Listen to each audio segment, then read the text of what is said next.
Thanks, Gail. Good afternoon, everybody. I hope we're still awake and energized. Great. Wonderful to be here, and thank you so much for Flown and to HVT for the opportunity. As Gail said, my name's Caroline Barber. I have a private sector background working in transport and logistics, mainly contract logistics, and working mainly with truck drivers, some bus. But for the last 15 years, I've moved into the NGO sector and have had the privilege of working for Transaid, where I'm currently the CEO. To drive these slides.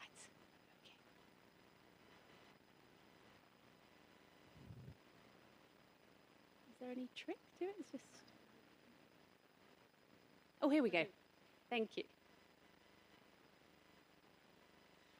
Okay, I just wanted to start. I'm going to talk to you today about trafficking in persons and some work that we've done in this space. And what I know it's, you could have a whole separate theme, a whole day on this topic, a whole conference on this topic.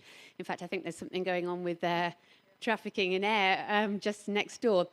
But I hope by bringing this research to this session, it will do a few things. I hope it will raise the awareness, the profile, share some of the high-level findings, spark some interest.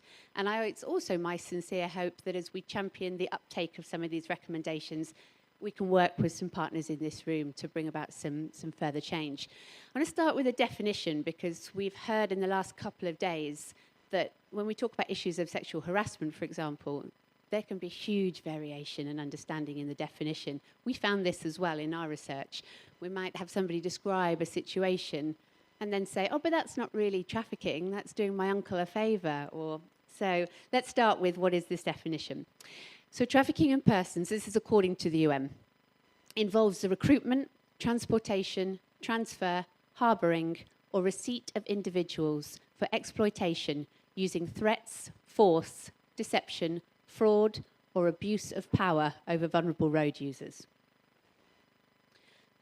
So I think we're probably all very aware that transport corridors play critical roles in Africa's economy. We see increasingly efficient trade routes, border crossings, and a rise in heavy goods traffic. However, this is thought to be contributing to a rise in human trafficking, but perhaps otherwise there's other areas of the transport sector that have received a lot of research and attention. This is really an overlooked area. The ILO global estimate is forced labour, 24 million people, of which 14% coming from Africa. We're looking at an estimated 6.3 million people into forced sexual exploitation, of which 78% are female and 27% children. I mean, I think these are figures. Let's remember, behind every single figure here, we're talking about a woman, we're talking about a child. Gender equity and social included challenges for transport and infrastructure sectors, and I'm very pleased to see we have such a wide representation here. So the research objectives: to investigate the role played by these high-volume transport corridors in trafficking in persons. We specifically in this study looked at Tanzania and Uganda. We would have loved to cover more regions, but this is all we could do in the time available. To explore some of the factors, both transport-related and regulatory, assess level of awareness of trafficking in people, impacts among transport providers, users of these high-volume transport corridors, and the communities. Sorry, I've just moved the logos up and blurred the last line, which is probably the most important on that slide, which is that this study was ultimately about safe inclusion on long-distance strategic transport sector. And I want to just mention that we did this in partnership with Cardno Emerging Markets, North Star Alliance, and Scriptoria. So it was a real partnership of organisations working together. The context, the scale of trafficking in persons. In Uganda, the Ugandan police reported in 2019 455 victims or survivors of trafficking in persons. But like many reported numbers, the estimates are extremely high. Well, the Walk Free Foundation estimates it to be around 304,000. So you can have some sense of the disparity there. In Tanzania, we're talking 161 victims. According to the government of Tanzania, Walk Free Foundation puts this at around 336,000. Context, different types. I'm going to speed up a little. I know we're running short of time. Different types of trafficking. You can see behind me, but just so what are we talking about here? We've got sex trafficking, we've got domestic servitude, we've got forced marriage, agriculture, labour, mining, and organ removal. So a whole range of different types of trafficking were included in our study. We started with a literature review. We found 100, and that was both published, that was policy and legislative documents, that was the grey or the unpublished literature. Very few resources explicitly and substantively focused on transportation phase of trafficking in persons or on the role of transport operators themselves as potential facilitators. What we're really trying to understand is what could be the role of transport operators along these corridors in prevention and interrupting. And discussions of trafficking networks tended to focus on employment agencies, crime syndicates, and generalizing recruiters, and really leaving actually vehicle operators out of this space. And I'll move on from the COVID-19 piece. And we also did a detailed review of the legislation and the laws in the two countries, and also at a global level and various conventions. We did our primary research across 4 locations, 2 in Uganda, 2 in Tanzania, as you can see on the map there. And for our primary research, we did a cross-sectional research study. We had a quantitative and a qualitative component. It's got the ethical approval bodies up there. But our survey for the quantitative side, we spoke to truck drivers, and in that, truck drivers, bus drivers, taxis, and also border riders as quite key across those border crossings and the role there. Conductors mainly of trucks there, or the so-called, in many countries, turnboys, driver's assistants. As well as we also spoke to communities at the truck stops and cross-border checkpoints. On the qualitative side, we spoke to the transport police, border officials, transport associations, driver training schools in the countries, survivors, and civil society organisations.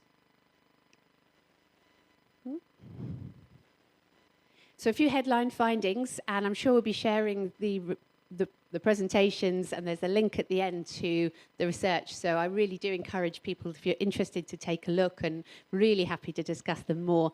A high proportion of the vehicle operators, and in that we're talking about the people who are driving or riding, or the physical operation of those vehicles as our definition here, had heard of trafficking in persons. So 78% in Tanzania versus Uganda, 84%. Quite shockingly, almost 2/3 of the vehicle operators said felt they had observed cases once discussions of definition had taken place. And I find this figure alarming. Vehicle operators, where are these drivers approached? What does that look like? How can we understand it further? We found that border crossings were important in Arusha, as well as truck stops. And then in Uganda, it's slightly different. No, it is the same. We found in Uganda, it was urban areas around the border in Busia, as well as truck stops where drivers were most approached. There's quite a lot of detail in the slides. It's quite interesting about where and how. So do go and have a look at your own leisure. Views on border officials, quite interesting. Shows there's a lot of work to do there. Quite a lot of suspicion and trust needing to be built. In Uganda, 68% of vehicle operators thought border officials took bribes from traffickers, a lower percentage in Tanzania. To take the Uganda case, only 9% of vehicle operators thought that border officials weren't involved or colluding in some way.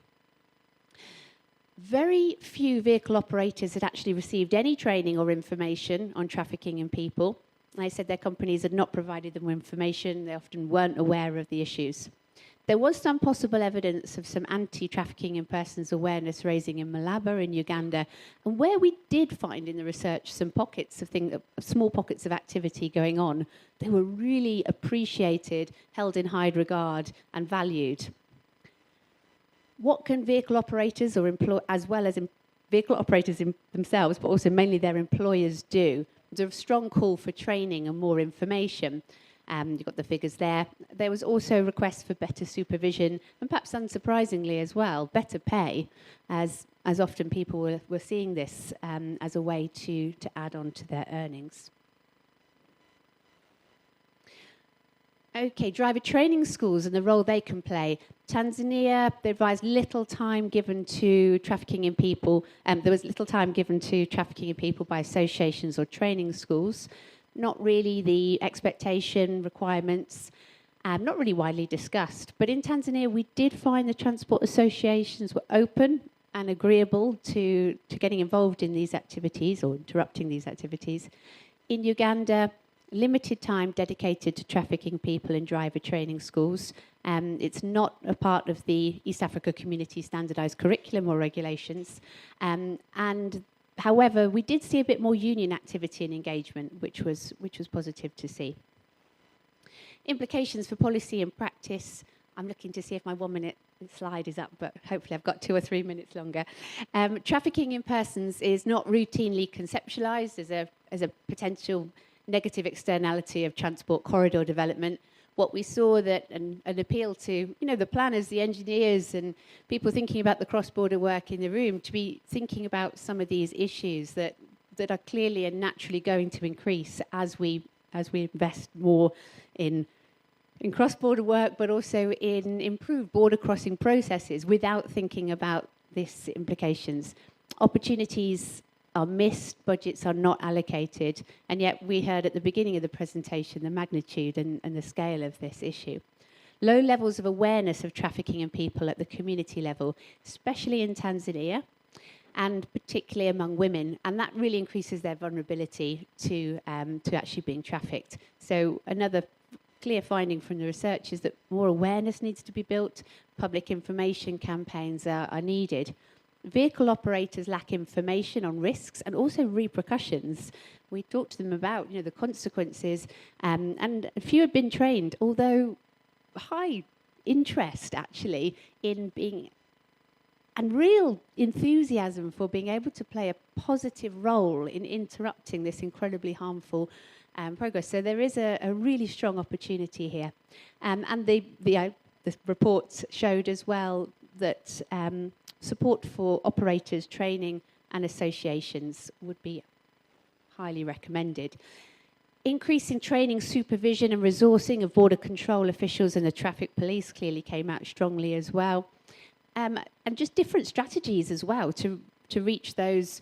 We know how the transport sector is organised. We have the large operators and then we have the smaller ones. So, actually needing different, there's no one-size-fits-all approach. We really need to think carefully about the reach and how we do that. But there is a real scope to include anti-trafficking in persons remit into work of associations. That's something I'm really, really keen that we take up. I just want to throw this one in because, unfortunately, the research did have two components, the research side and then some implementation and piloting, which, due to a slight change in direction of the UK government funding, that was paused. But we did manage to produce a training manual for trainers, for training schools, and Transaid, the organisation I work for, does work very closely with a number of training schools. So there's high levels of interest in taking this up, not just in Tanzania and Uganda, but also in Zambia, where the training school are happy to try piloting it. So really keen to sort of try this with a few cohorts of drivers, get feedback from the participants and the trainers and refine further and see how we can mainstream it into and change our thinking so that when professional drivers are hitting the road, they've already got some of that consciousness there. Ongoing impact, just my last couple of slides. We've been trying to share these findings and advocate for action, and we continue to do so. A few examples in Tanzania, the International Liaison Unit, the Serious Organised Crime Division in Tanzania, have actually kind of welcomed us into that really quite closed space and expressed. What was interesting to me is you've got all the people you would expect, those responsible for the police, those responsible for immigration, border. Some women's groups were in there, which was really good to see, but a real absence of private sector transport operators at all. But the positive is we were welcomed in, and a task force is forming and actions are being developed. there must be similar in other countries. Trying to find the routes in to support that work and raise the profile is really an important part of what we're doing. It took a while, but we finally got in front of the International Labour Organization earlier this year, after a long time of knocking on doors, to share this research directly at the headquarters in Geneva. I think we just all sometimes have to think, we heard earlier, how do we find the uptake, the interest, this person that's going to champion it, and the budget? Trafficking in people there's no budget for that in this huge building. There's nobody got the time or the remit.